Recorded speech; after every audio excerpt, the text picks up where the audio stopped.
Muy buenos días. El día de hoy voy a presentarles los resultados del trabajo de investigación titulado Perfil psicológico de personas de bajos recursos en Norte de Santander. Este trabajo fue desarrollado por dos docentes investigadoras del programa de enfermería en la Universidad Francisco de Paula Santander, la profesora Sandra Milena Martínez Rojas, quien es la coordinadora del curso de Cuidado del Adulto 2 y pertenece al grupo de investigación Cuidado de Enfermería GISE, y quien les habla, Silvia Liliana Ruiz, quien soy docente investigadora del Grupo de Investigación de Salud Pública. A manera de introducción, entonces la salud mental es un componente de la salud humana, cuyo enfoque principal es la magnitud de positividad y de felicidad que genera grandes beneficios para la salud física y mental, como ya ha sido comprobado en la literatura. En salud pública se ha evidenciado el incremento de trastornos mentales en la población adulta a nivel mundial y nacional, sin diferenciarse si hay una mayor tendencia a estas afectaciones en la salud mental por nivel económico, por área demográfica, generando un alto impacto económico y emocional en la persona, la familia y también la sociedad. La pandemia a consecuencia del virus del SARS-CoV-2 o COVID-19, que es en la cual estamos hace casi 2 años, ha sido relacionada como un factor de riesgo para la salud mental de todo el mundo. Sin embargo, no hay una claridad efectiva sobre los efectos de la pandemia en la salud mental de individuos y colectivos. Dado estos antecedentes, entonces el objetivo de nuestro trabajo fue establecer ese perfil psicológico de integrantes de familias de escasos recursos durante el periodo de emergencia sanitaria por la COVID-19, dado que para al inicio, los primeros 6 meses de la pandemia, las clases menos favorecidas fueron las más afectadas con las mayores tasas de infección y de letalidad en el país. Entonces, la metodología que nos formulamos fue desarrollar un estudio cuantitativo, descriptivo, transversal. Tuvimos una muestra aleatoria simple conformada por 83 sujetos, todos ellos integrantes de 35 familias de los estratos 1, 2 y 3 y residentes del área urbana de municipios de Norte de Santander en el periodo de confinamiento de marzo a septiembre de 2020, que fue el primer semestre del periodo de pandemia. El distrés psicológico fue establecido mediante la aplicación de la escala Índice de Bienestar General Psicológico, con las siglas PGWI por su significado en inglés, y su autor es Harold Dupuy, y está constituida por 22 ítems divididas en 6 categorías de evaluación tipo Likert con un rango de evaluación de 0 a 5. Este instrumento está dividido en 6 categorías de evaluación, donde se evalúa entonces percepción y presencia de síntomas de ansiedad, de depresión, el estado de ánimo positivo, la vitalidad, el autocontrol y la percepción de salud general que tiene cada sujeto. El instrumento da una valoración numérica y nos permite como un todo, de forma global, establecer 4 perfiles. Primero, la presencia de distrés psicológico severo, cuando hay puntuaciones más bajas de 0 a 60 puntos, un distrés psicológico moderado con 61 a 72 puntos, sin distrés psicológico de 73 a 95 puntos, y la presencia de bienestar psicológico cuando tenemos las mayores puntuaciones de 95 a 110 puntos. Este instrumento cuenta con la traducción al español e indicadores de validez y confiabilidad, y ya fue usado en población colombiana. Asimismo, las autoras contamos con la licencia para su uso. Esta investigación contó con la aceptación voluntaria de cada participante mediante el diligenciamiento de consentimiento informado, y los datos fueron obtenidos los datos serán presentados a través del uso de frecuencias absolutas y relativas. Asimismo, realizamos cálculos de test estadísticos, ¿sí?, de comparación a través de t-test y de análisis de varianza ANOVA, empleando el software GraphPad Prisma 5.0.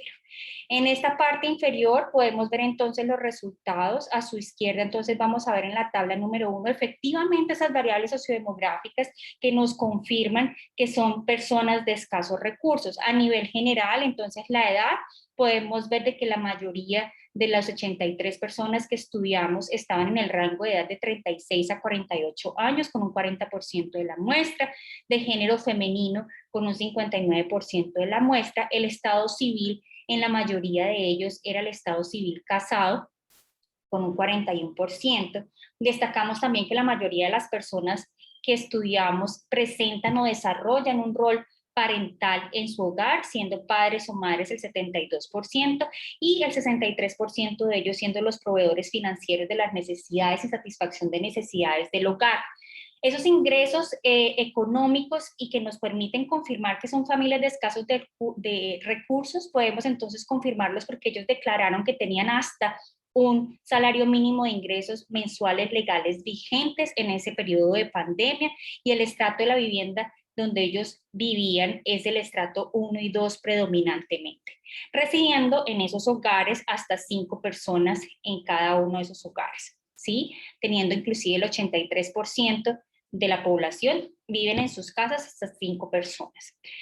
En la siguiente tabla, que es la donde vamos a establecer cómo se comportaron y mostrarles cómo se comportaron las 6 características del instrumento PGWI y cómo fue la puntuación del score general del instrumento. Entonces podemos ver que la ansiedad estuvo ausente en 83% de las personas encuestadas, la depresión también estuvo ausente en 98% de ellos, la sensación de bienestar y positividad estuvo presente en 68% de los estudiados, la sensación de autocontrol también estuvo presente en 94%, una percepción positiva sobre su estado de salud en 83% y una vitalidad presente en 87%. A pesar de esas puntuaciones individuales y que nos permiten ver como un perfil positivo en el instrumento, en sus categorías, en sus 6 categorías que lo conforman, el score general del instrumento nos permitió identificar que 25% de la muestra estudiada tiene algún grado de distrés psicológico, ya sea severo o sea moderado, y que la mayoría de ellos no presentan ningún distrés, ¿sí? 63%, sin que esto llegue a decir o a confirmar que efectivamente hay un bienestar psicológico. Asimismo, en función de estas categorías en las cuales dividimos las variables sociodemográficas de edad, género, estado civil, rol en el hogar, nosotros realizamos una comparación de las puntuaciones que se obtuvieron en cada una de las 6 categorías del instrumento: ansiedad, depresión, bienestar, autocontrol, percepción de la salud y vitalidad, y las comparamos entre sí en función de esas variables sociodemográficas. ¿Y qué pudimos encontrar? Logramos encontrar que hay una mayor ansiedad en las personas del género femenino, con una diferencia estadística de P0.02, y hay una mejor percepción de la salud general en las personas más jóvenes, en el rango de edad de 18 a 35 años, y mucho menor, ¿sí?, cuando vemos que son las personas que desempeñan un rol parental en el grupo familiar. Entonces ellos tienen esa percepción de la salud como más, en esos primeros 6 meses de pandemia, la sienten o tienen puntuaciones menos favorables que el grupo más joven. ¿Qué podemos entonces concluir con estos resultados? Primero, que las familias estudiadas pues están integradas con 1 a 5 personas que residen en la misma residencia o en el mismo hogar, son viviendas de estratos bajos, de 1 y 2 predominantemente, y teniendo ingresos familiares o menores a un salario mínimo mensual legal vigente. No presentan antecedentes de enfermedad crónica o aguda durante estos 6 meses de confinamiento iniciales y tienen una percepción positiva del estado de salud en general, ¿sí? A pesar de los cambios que logramos identificar por los análisis estadísticos en la dimensión percepción de la salud y ansiedad, que fue diferente por rango de edad, por rol en el hogar y por género, nosotros podemos establecer que hay una ausencia de distrés psicológico, como vimos al identificar la puntuación general del instrumento, lo que de alguna manera puede llegar a contribuir a que sean familias que tienen una mejor adherencia a las medidas de autocuidado en el periodo de emergencia sanitaria. Pero el hecho de no tener distrés no quiere decir que hay bienestar psicológico mental en esos sujetos durante esos primeros 6 meses de confinamiento. Entonces, con esta información yo quiero concluir la presentación. Muchísimas gracias a todos por la atención.